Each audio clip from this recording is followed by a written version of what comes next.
Okay, grade 8, this is your multiplication and division of integers video. Your N7 outcome, operations with multiplication and division of integers, including representing them through modeling or concrete representations like number lines and or integer chips. So the first question says to determine the appropriate operation, either multiplication, division, subtraction, or addition. So inside the first one, if I grab my red little marker here, -2 blank, -3 equals -5. The only way you can get that is through addition. 4, operation sign, -2 equals 6. This has to be a subtract, because 4 take away -2 would be a +6. Question number C, -2 blank, -2 equals a +4. That's multiplication.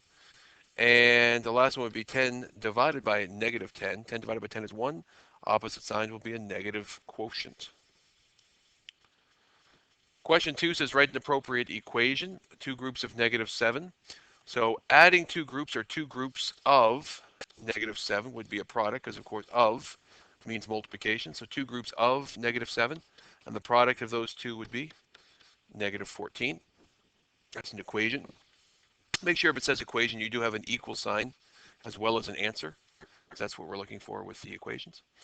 Removing three groups of, so which means multiplication, removing three groups of -5 in brackets would be, sign rules, +15. And finally, -3 plus -3 plus -3 plus -3 is adding three groups of -3, four groups of -3, adding four groups of -3, which would be the sum, or the product, depending on how you want to think of it, -12.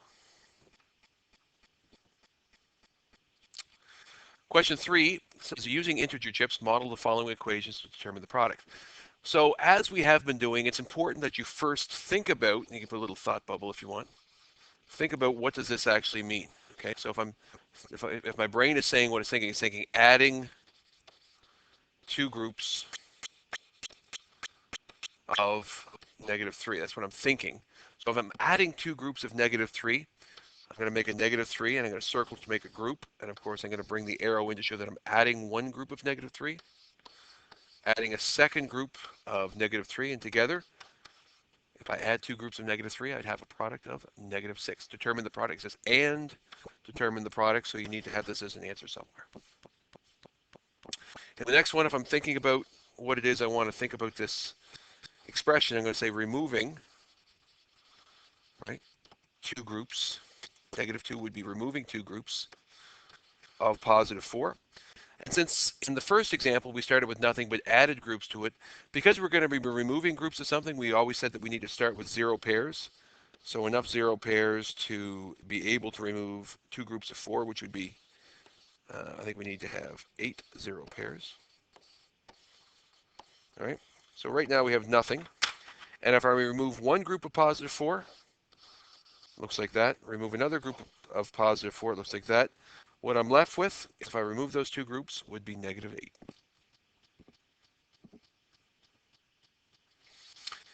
Question 4, I made a mistake when I wrote it. It should say -6 divided by -3. That should say a +8 divided by a +4. It says using integer chips, model the following equation to determine the quotient, or the answer to division. So if I start with -6, okay, and that's what this first integer says, -6, and I'm going to divide them into either groups of -3 or -3 groups. Now I can't have -3 groups. I can have 3 groups, but I can't have -3 groups. So I can only do it the first way, and that's dividing it into groups of -3. So I'm going to circle this group. That's one group of -3 and two groups of -3. So if I had -6, and I'm dividing it into groups of -3, how many groups could I make? I could make 2. If you think of it with money, if I owe $6, so a -$6, and I want to divide it into smaller debts,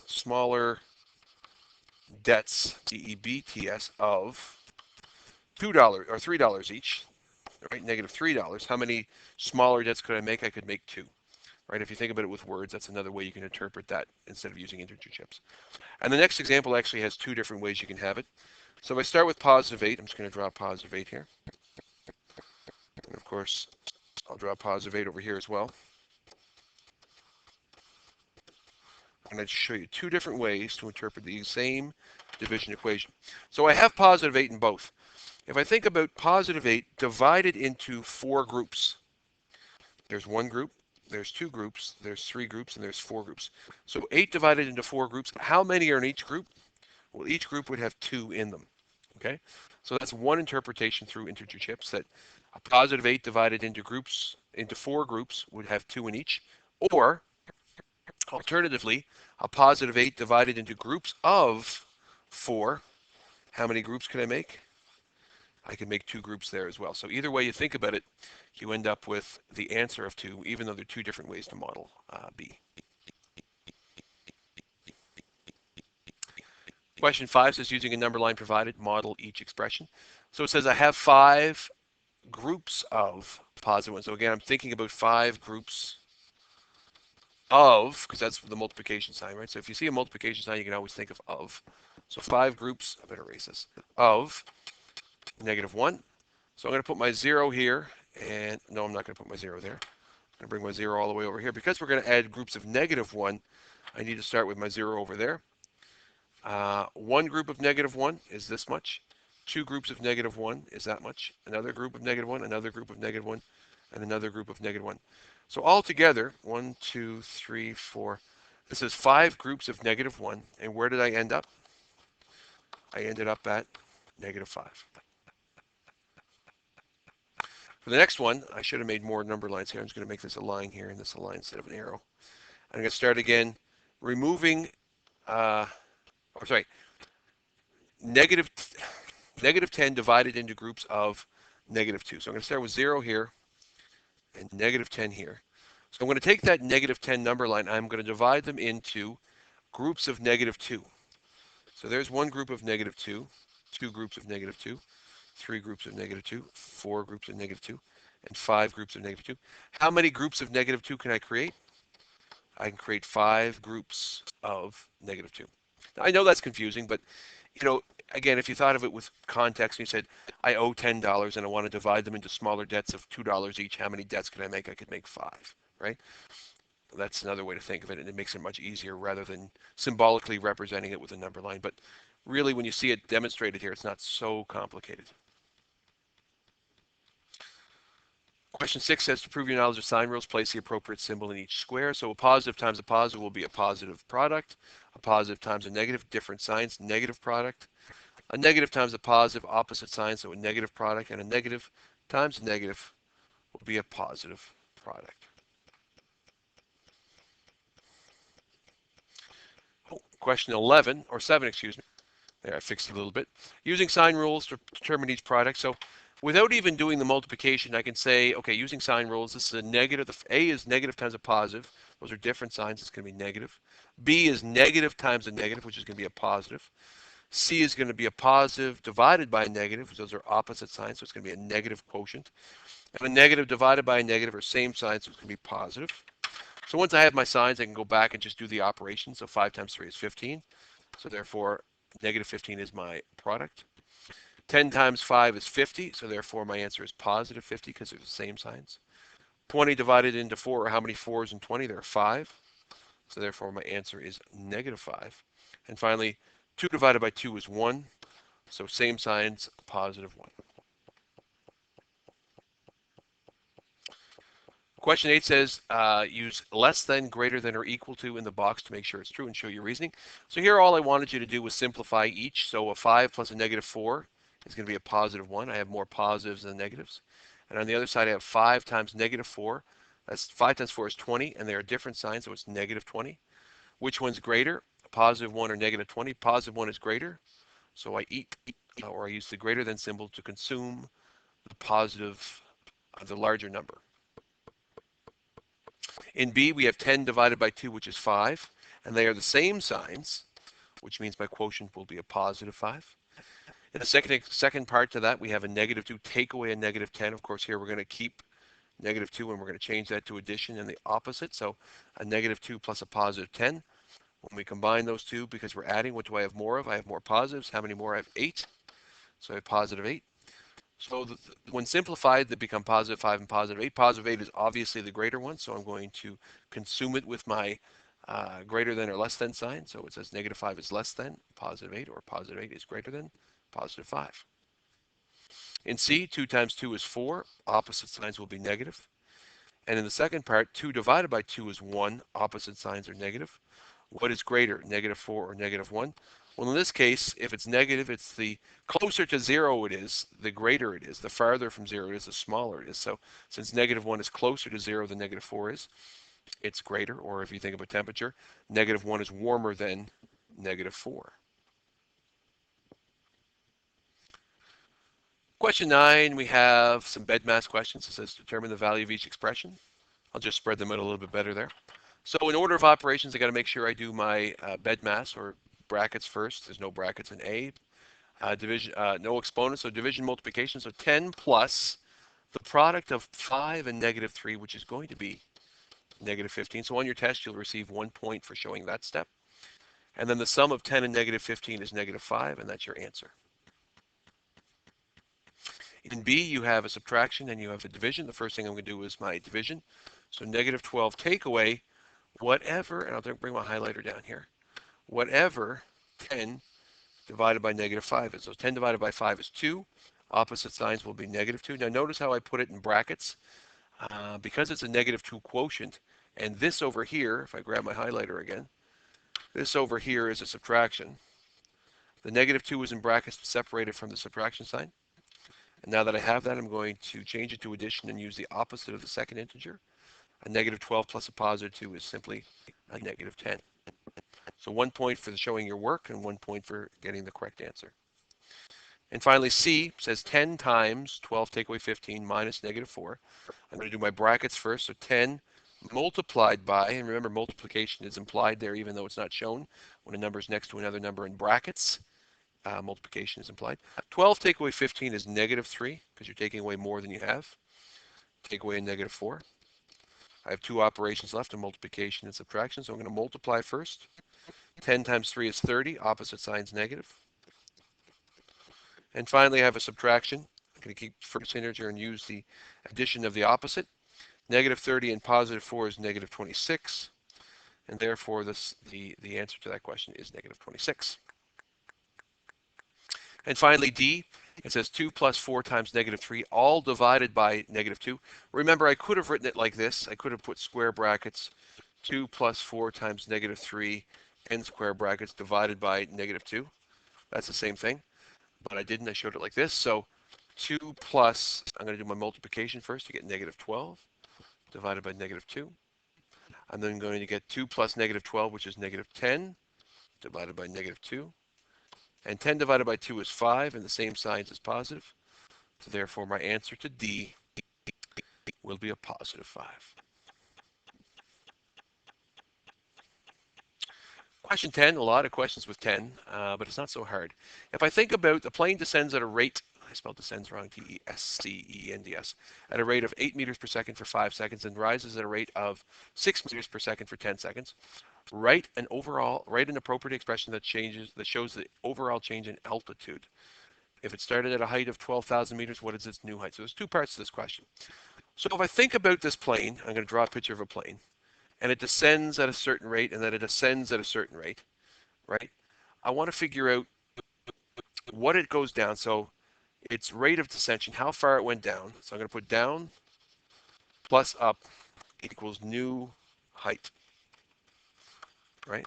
So down plus up equals new height. Well, how do I express how far it went down? So each second, we're going to count these as kind of like a number line. Each second it goes down 6 meters. So down 6 meters, down another 6 meters, down another 6 meters, dot, dot, dot, dot, dot, for 10 of them. So it's really 10 groups of -6, right? Because technically, or sorry, that's not right. I did the wrong one. I went up. Oopsie daisy. Oopsie daisy. My bad. Every second it went down 8 meters a second. So down 8 meters, down 8 meters for 5 seconds, down 8 meters, down 8 meters, and down one more 8 meters. Let's just redraw this. Mr. McDonald, you're so silly. Down 8 meters. So just by my picture, I know it went down 40, but it went down 5 groups of -8 meters for a total of -40. So it went down 40 meters. And so I'm going to add this to that expression, how far it went up. It went up 6 meters for 10 seconds, or I drew it here, 1, 2, 3, 4, 5, 6, 7, 8, 9, 10. Each one of these is going to be up 6 meters, or 10 groups of up 6 meters. So if I simplify that using multiplication first, I'm going to get 60. So what it went up down was 40 meters. What it went up was 60 meters. So if I combine those two using integer sense, I have a positive 20 as my result. So therefore, the overall change in altitude was positive 20 meters, or up 20 meters, depending on how you want to say it. The second part says if you started at 12,000 meters and you went up 20 meters, then your new location will be 12,020 meters above the Earth, or 12.02 kilometers above the Earth, because each 1,000 kilometers is a kilometer. Each 1,000 meters is a kilometer.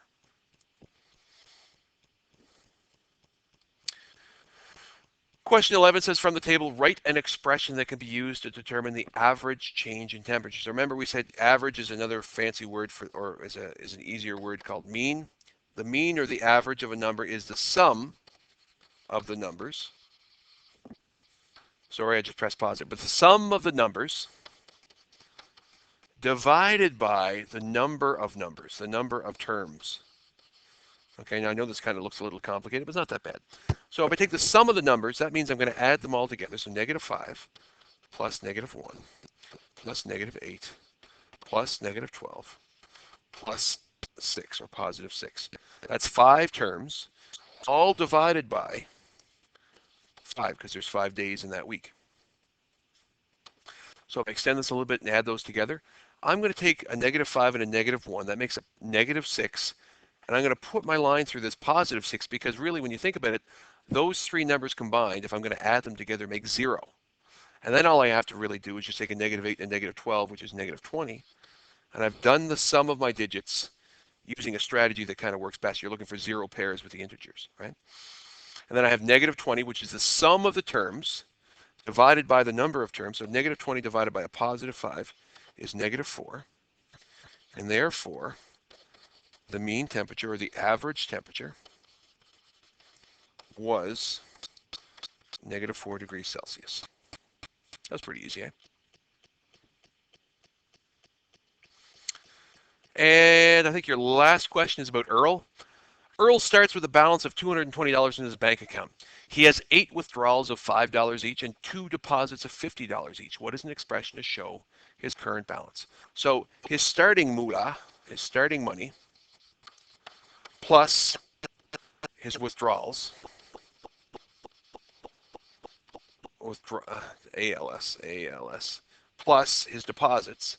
All of these added together or combined. Added is kind of a tough one, because if you're adding negatives, it's really like subtracting. So this idea of withdrawal, if that's a negative number, then adding a negative number to something is actually the same thing as subtracting positivity. So adding withdrawals is something you can do.